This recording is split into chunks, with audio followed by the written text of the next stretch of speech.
네, 반갑습니다. 전한길입니다.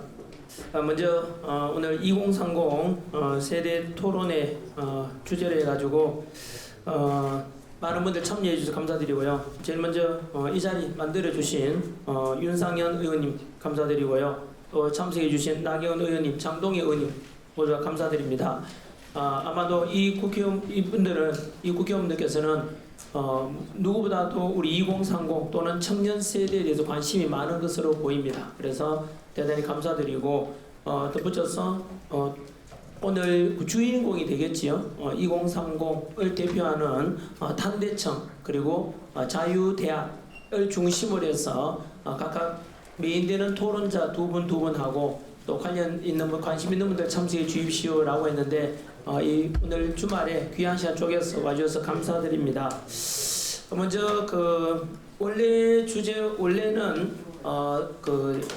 대선 승리를 위한 보수우파 승리 이런 주제를 하려고 했는데요. 선거법 관련 있다 해가지고 주제를 조금 바꿔서 자유민주주의와 청년의 미래 이런 주제로 좀 바꿨다는 점 알아주시고요. 두 번째 원래는 시간 배분이 우리 내빈들 길게 좀 하고 싶은 말씀 많지 않겠나 해가지고 길게 잡았다가 아니 오히려 청년들의 이야기를 듣고자 이렇게 만든 거니까 내빈들의 인사는 말씀은 최대한 줄이고 가급적 청년들 목소리를 들어보자 이런 취지라는 거. 그래서 시간 배분 보시면은 얼마나 오늘 여러분들 의견을 듣고 싶어 하는지를 알게 될 것입니다. 그래서 보통 우리 장외 광장 집회 때는 위에 단상 위에 올라가서 연설하시는 분들 중심이고 대다수는 이렇게 밑에서 박수 치거나 응원하는 다음에 오늘은 청년들이 먼저 주제라는 말씀을 드리고 싶습니다. 먼저 이 오늘 토론회 이렇게 하게 된 것은 아시다시피 지난 탄핵 정국 속에서 정말로 연인은 수천만 명이 광장에 나와가지고 자유민주주의 수호, 법치, 공정, 상식이라는 이거는 뭐 보수든 진보든 또는 어느 누구를 지지하든 아니든 떠나가지고 우리가 추구하고자 하는 가장 보편적인 가치를 주장했었습니다. 바로 한 번 더 말씀드리지만 자유민주주의 그리고 법치, 공정, 상식이라는 너무나 명확하고도 너무나 귀한 이런 가치, 보편적 가치를 주장했었습니다. 그러다 보니까 많은 국민들께서 공감하셨고 또 그것을 이끌었던 게 사실은 2030 청년 세대였습니다. 그래서 우리 탄핵 정부 한 120일 거의 4개월 동안에 추운 한겨울부터 시작해서 아스팔트에 나와가지고 봄이 오기까지 기다렸습니다. 하지만 안타깝게도 봄은 오지 않았습니다. 출래 불사춘이라는 말처럼 봄은 왔지만은 지금 바깥에는 여의도 벚꽃 축제가 열리지만 사실은 우리 함께 탄핵 반대 그리고 자유민주주의 그리고 공정상식 법치를 주장했던 사람들 마음속에는 봄이 오지 않았을 것입니다. 여전히 해결된 것은 하나도 없습니다. 어찌 보면은 4월 4일에 있었던 헌법재판소의 선고 결과는 8대0이라는 그래서 탄핵을 바랬던 사람들 쪽에서는 봐라 8대0이지 않냐 6대3도 아니고 6대2도 아니고 8대0이지 않냐 그래 너희들이 주장했던 대통령 탄핵 반대 그 전부 다 거짓말이었다 너희들 주장 옳지 않다 이래서 거의 마타도 하듯이 언론에서도 마찬가지고 현재 덧붙여서 이어서 이제 대선 전국으로 들어섰지 않습니까? 그 속에서 탄핵을 찬성했는 입장에서는 더불어민주당과 더불어서 이것이 대세다 형식으로 선거몰이 하고 있습니다. 반대편에 있는 사람들 즉 탄핵 반대 자유민주주의 수호하고자 하는 그 주장에 대해서는 너희들은 내란 동조 세력이다 이렇게 매도하고 있고 선거 프레임을 그렇게 짜고 있습니다. 그래서 안타깝게도 우리가 현재 지지율로 봐서는 그렇게 몰아세우면은 당연히 명분에서 진 거 아니겠습니까? 그건 프레임일 것이고요. 당연히 내란이라는 것도 여전히 다 아시다시피 아직 내란이라는 재판도 받아보지 않았습니다.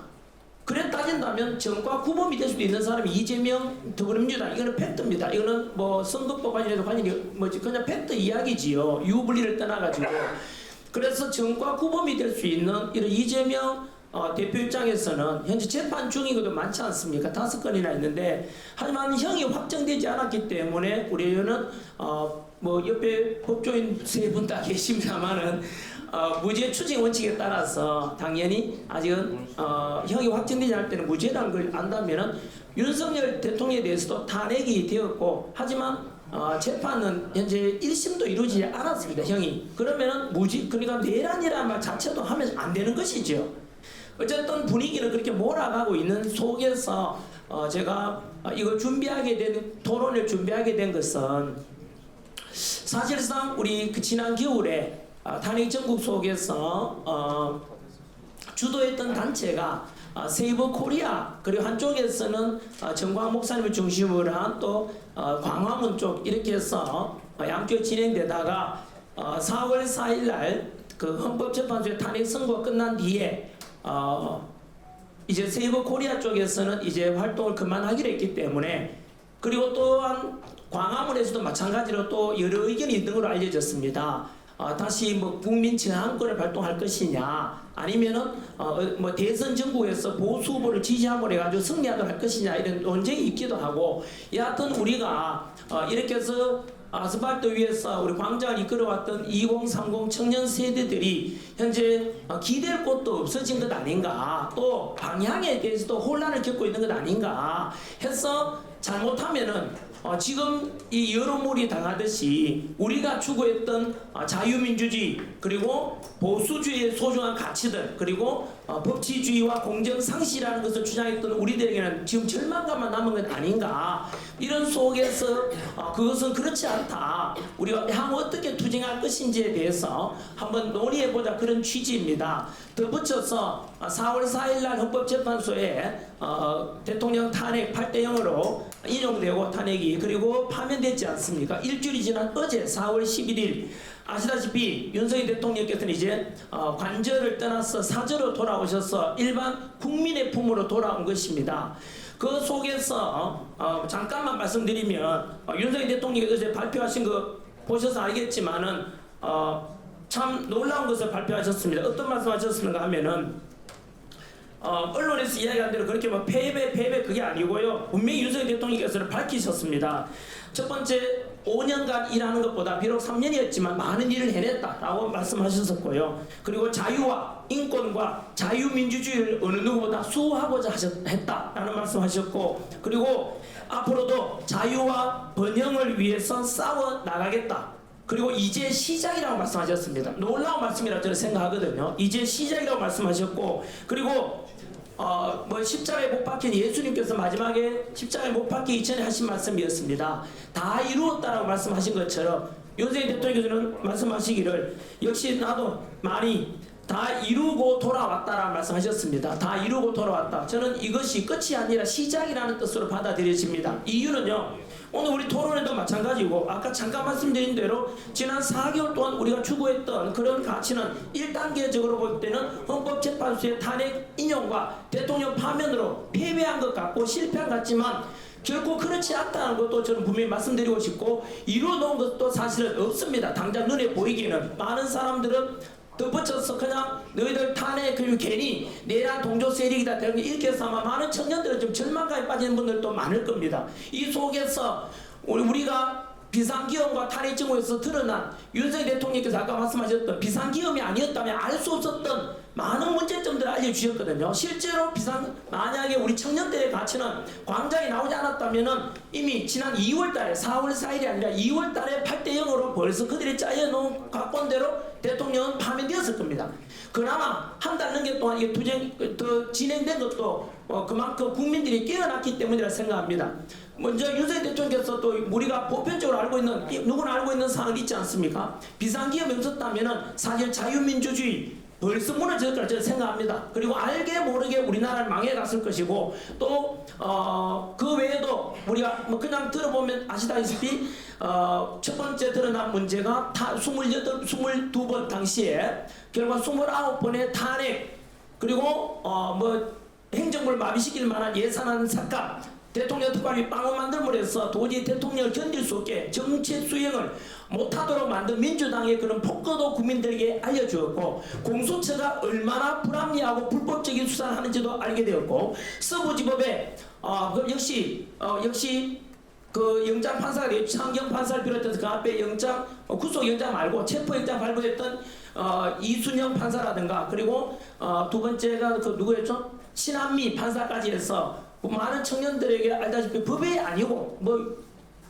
너무나 불합리하고 또 불법적인 영장 발부까지 있어서 받고, 그 서부지법을 비롯해서 우리 사법부에 두려워진 엄청난 좌익 카리스텔, 좌파 카르텔에 대해서 또 알게 해줬고, 또 878건의 비리로 엉망인, 또 대통령께서 비상기형 때 언급하신 성관이 문제점들 다 하지 않습니까? 878건의 비리와 이런 문제들, 가족회사라 그러고 그리고 가족 채용, 친인척 채용 당연하다고 말함으로써 2030 청년들이 얼마나 많이 공부를 했지 않겠습니까? 뿐만 아니고 헌법재판소도 법치에 따라서 우리가 뭐 예를 들면 선고를 했다면은 많은 국민들께서 비록 8대1이 되더라도 승부했겠지만은, 우리 비록 결과는 승부했지만 그 과정에서 보게 되면 10가지 위법 사항이 있었던 것도 다 알게 되었고, 또 8대0이라는 것은 너무나 정치적인 판결이라고 다 알지 않습니까? 그 민주주의의 정면 도전이라고 저는 봅니다. 왜냐하면 전 국민들께서 윤석열 대통령 직무 복귀를 원했던 게 50% 가까이 되는데, 민주주의의 근본이 국민의 뜻일 건데 헌법재판으로 국민들을 전혀 고려하지 않았습니다. 광장에 나와서 그 추운 겨울에 국민들이 주장했던 수천만 명의 주장을 완전히 묵살했습니다. 민주주의에 대한 정면 도전이고, 비록 결과에 대해서 저는 승복한다고 했지만은 과정에 대해서나 또는 내용에 대해서 승복할 수가 없습니다. 동의할 수가 없는 것이지요. 또한 불의한 재판관들 마찬가지로 거기에 있었던 앞으로 두고두고 문제가 될 겁니다. 뭐 이미선 재판관은 자기 여동생이 또 친여동생 이상희 변호사가 역시 대통령 퇴진과 또 탄핵주자였던 분이고, 또 정계선 재판관의 남편 된 황필규 변호사 역시 대통령 탄핵주자였던, 그로 인해서 우리가 상식적으로 알고 있는, 그렇다면 이해관계를 상충될 때는 재판 회피 신청을 해야 되는 게 상식이지만 그들은 하지 않았습니다. 그런 속에서 이런 판결에 대해서는 결과는 당장에 저는 개인적으로 말씀드리면 2030 세대들에게 피 흘리게 할 수 없다. 혹시나 유해 사태가 발생하면 어떡할까 싶어가지고 결과는 승부한다 했고, 헌법적인 테두리 안에서 투쟁하겠다 그랬고, 그거는 연장선에 저는 끊임없이 투쟁하겠고, 오늘 또 그 주제 중에 하나입니다. 여하튼 그뿐만 아니라 그 언급했던 것들이 다시 말씀드리면은 민주당의 지난 탄핵 폭법, 그리고 공수처, 그리고 서부지법을 비롯한 사법부 문제점, 그리고 헌법재판소, 선관위, 그리고 지나친 좌편향된 언론의 편향 보도, 가짜 보도, 선도, 그리고 민노총이 아시다시피 잡힌 민노총 간부는 역시 북한 진영으로 받고 했지 않습니까? 그 속에서 우리가 민노총 같은 것도 마찬가지로 금방 제가 언급한 한 8가지 정도 되는 것들은 현재 법치를 모두 무너뜨린, 공정상이 무너뜨린 주체들입니다. 그들에 대한 개선은 하나도 되지 않았습니다. 현재. 그렇다면은 오늘 우리가 논의할 주제 중에 하나가 바로 이겁니다. 뭐냐면은 좋다. 그러면 앞으로 어떤 방식을 할 것인가에 대해서 쭉 언급해 봤고요. 마지막으로 주제를 줄여보면은 또 윤어게인 주장도 많이 나오고 있습니다. 현재 윤어게인이 정확히 뭔지 아마 청년들 중에도 생각이 엇갈리는 걸로 알고 있습니다. 윤어게인에 대해서 어떻게 할 거냐에 대한 주제도 던지고 싶고요. 그 다음에 현재 경선, 국민의힘에서도 경선이 진행 중에 있지 않습니까? 그래서 거기에 대해서도 앞으로 또는 경쟁에 가서도 어떻게 할 것인지에 대해서 한번 이야기 나눠도 괜찮을 것 같고요. 그리고 이영돈 PD님 오셨으니까 또 한 번 더 드리고 싶은 말씀은, 저보고도 주변에서 전환길 자꾸 부정선거 언급하지 마라, 그것 때문에 자꾸 업무론자로 몰리고 불리하지 않냐라고 침묵하라라는 요구를 많이 들었습니다만은, 그러나 그럼에도 불구하고 혹자는 이렇게 주장하는 사람이 있습니다. 이대로 만약에 선거제도 부정선거 의혹에 관한 걸 그대로 듣고 간다면, 이대로 가서 대선을 치르자고 하면 아무리 해도 300만 표 이상 차이로 보수 우파는 패배할 것입니다. 죽다가 깨어나도 이길 수가 없을 겁니다 라는 주장도 있고, 또 혹자는 만약에 이런 제도 선거를 고치지 않은 상태에서 대선을 치른다면 만약에 보수우파 후보가 이긴다면 63 빌딩에서 뛰어내리겠다는 사람도 있습니다. 그만큼 이길 가능성이 0%라고 이야기합니다. 그러면 이런 것에 대해서 우리가 전혀 논의 없이 이대로 선거를 맞이할 것인가? 그거는 불 속으로 습을 들고 불 속으로 뛰어드는 것과 똑같다는 분도 많습니다. 이런 주제에 대해 전환길이 과연 계속 침묵해야 될지에 대해서도 스탑 더 스틸 해가지고 우리가 너무나 이번에 탄핵 반대 주장 속에 그 도둑 맞지 말자라는 주장은 많았지 않습니까? 그것처럼 그런 주제도 저는 언급해도 되지 않겠나. 그래서 우리가 오늘은 어느 누구의 어떤 지위도 없이 여러분 청년들께서 생각하시는 이런 그만 제가 던진 주제 현안에 대해서 간단히 말씀드렸었고요. 이 속에서 다양한 무슨 말씀인지 좋습니다. 앞으로 투쟁을 어떻게 할 것인지 어떤 방식으로 우리가 해줬으면 바라는지에 대한까지도 한번 논의했으면 좋겠습니다. 자, 이렇게 해서 제가 일단은 뭐 모두 발언을 합니까? 뭐 이렇게 했고요. 발제입니까? 이런 주제로 제가 말씀을 드리고 이런 주제 외에도 괜찮습니다. 청년들께서 말씀하고 싶은 주제가 뭐든지 괜찮고요. 청년 대표 네 분을 소개해 드리도록 하겠습니다. 각자 소개하도록 하시지요. 첫 번째 청년 대표로는